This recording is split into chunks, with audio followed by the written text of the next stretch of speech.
guys, what's good? It's Ray. How's things been?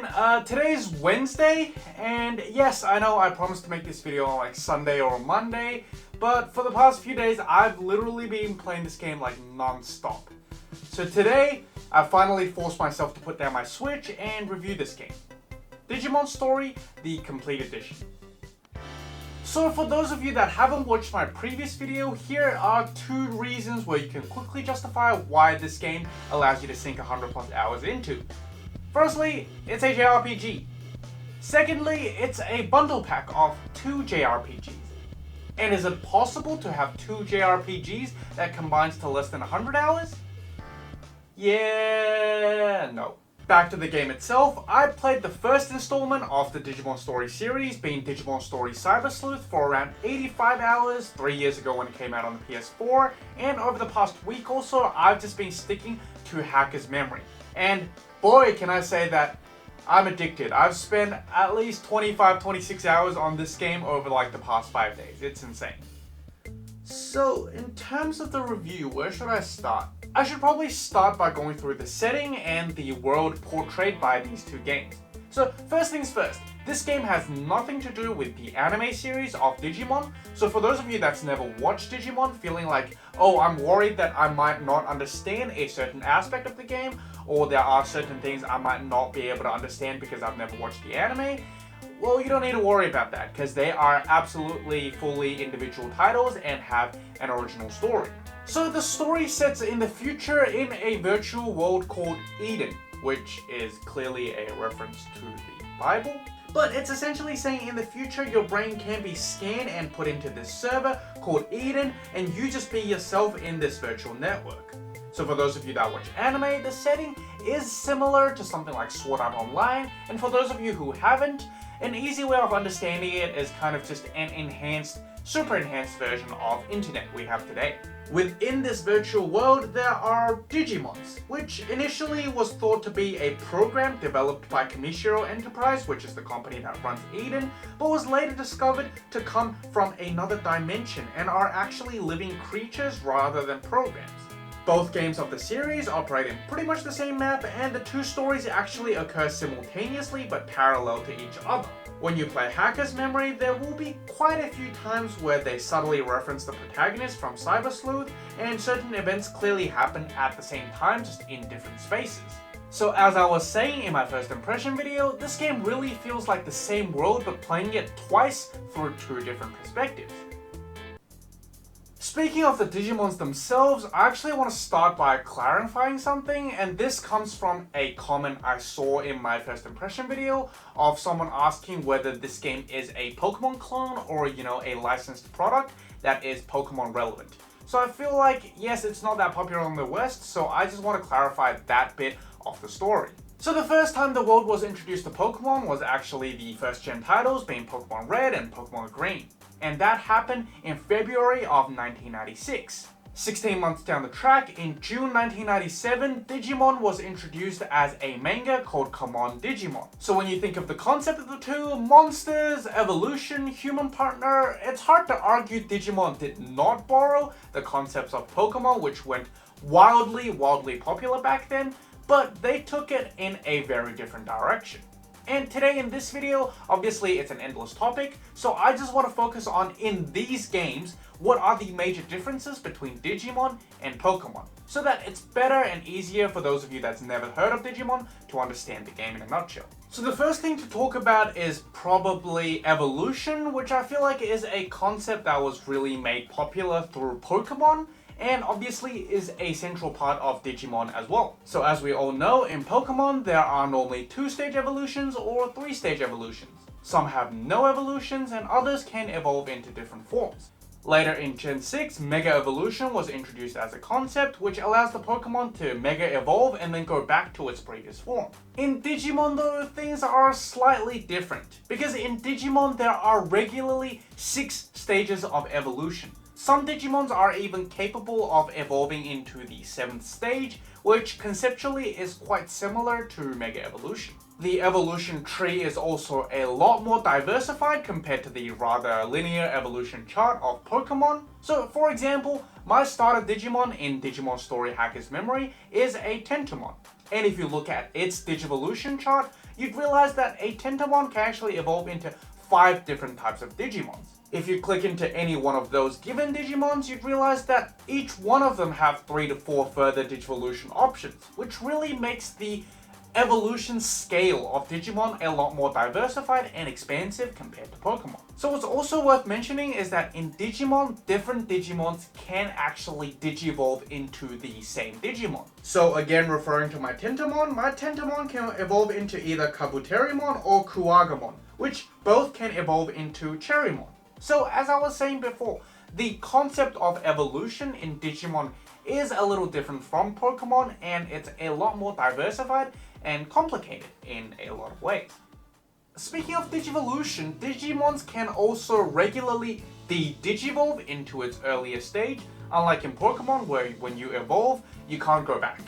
And that is useful in 2 ways. Firstly, let's say you digivolve your Digimon into something that you didn't know of, and when you digivolve into it, you realize you didn't like it. It doesn't work that well, it's not strong.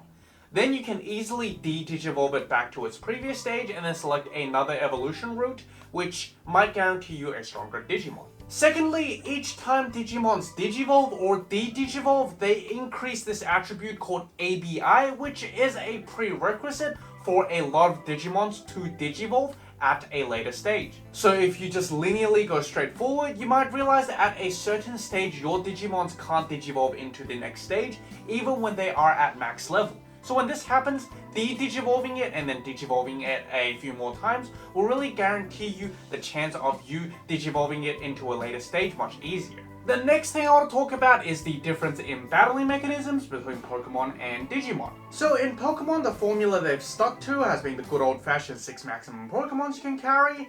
In Digimon, it is slightly different. The amount of Digimons you can carry depends on what stage they are at and how much memory points you have. So if you have 60 memory points, you have to decide whether you want to bring more Digimons for diversity or bring the strongest Digimons you have in the party that'll eat up most of the memories. You can bring a maximum of 11 Digimons at a time, and 3 of them will battle at the same time. So that really allows you to think between diversity and strength and allows you to add a little bit of tactical elements while you are playing this game. That's enough differentiation between Pokemon and Digimon, so finally, just to clarify, Digimon is not a Pokemon clone or a licensed product that is relevant to Pokemon. It is an individual IP owned by Bandai and legally has nothing to do with Pokemon. So, with that said, let's get back to the game itself. The story of the game is quite linear, but it's really refreshing and an interesting story. In Cyber Sleuth, you play as a detective, and in Hacker's Memory, you play as a hacker. But whichever one you play, the goal is to solve cases in the virtual space of Eden, make yourself a stronger Digimon tamer, and at the same time make yourself a more reputable hacker/cyber sleuth.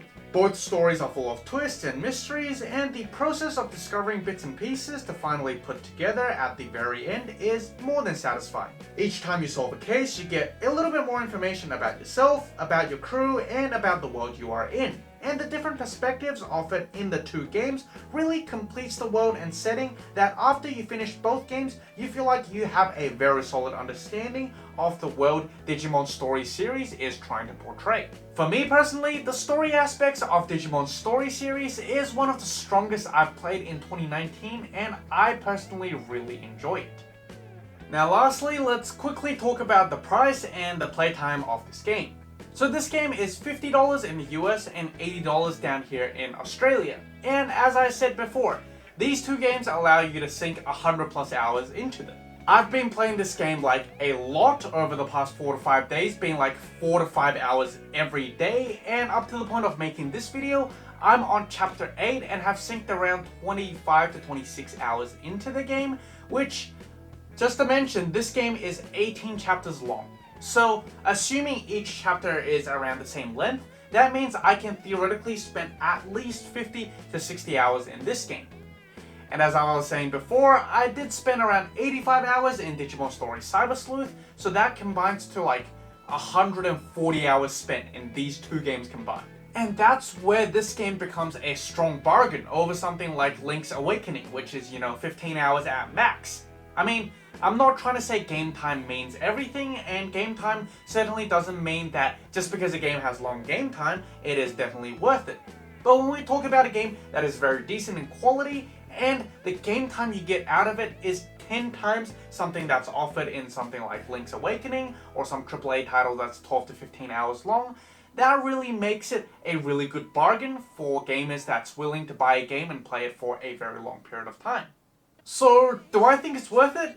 Well, evident from the fact that I've already spent 100 plus hours on these two games combined, and I don't have the intention to stop, definitely. I really like the story of these two games, and the world constructed is very lively and interesting to me. The gameplay is, well, nothing amazing. It's kind of like the battling mechanisms of Pokemon. It's nothing amazing, but I can get by. And overall, it's just a really decent package as a video game. There are also these small Easter eggs that's filled throughout these games that I really personally like, and I really see them as excellent fan services. For example, in Digimon story Hacker's Memory, the hackers group the protagonist works for is called 蝴蝶, which is Chinese for butterfly. And I feel like that is a subtle reference to the Digimon Adventure anime series, because the theme song of the first Digimon Adventure series is called Butterfly, and the artist of that song has passed away 3 years ago due to cancer. So these details really makes me feel the love and passion the developers put into these games, and how much love they have for this IP of Digimon. So I really like these games, and I really hope Digimon as a franchise do better. I hope Digimon Survive, a game that's coming out next year, is also going to be amazing. I don't know, it's probably just love from a Digimon fan towards a franchise that's at this stage really half broken. That's it, guys. That's all I have to say on Digimon Story the Complete Edition. It is an excellent game in my opinion, and I think it's definitely worth that $50 price tag. I really adore this game as one of the few people on this planet that still cares about Digimon, and overall, as I said before, I just hope the franchise do better. So if you learned a little something from this video, please hit me in the comment section down below regarding what you want to say about the game, or if you've already picked up the game, how does the game suit you? If you started considering buying this game after watching this video, I have a link to my first impression video of me playing this game for the first hour, so that before you pick up this game, you can have a brief idea of what the game is about. With that said, I hope you guys enjoyed this video, and I'll see you guys in the next one. Bye!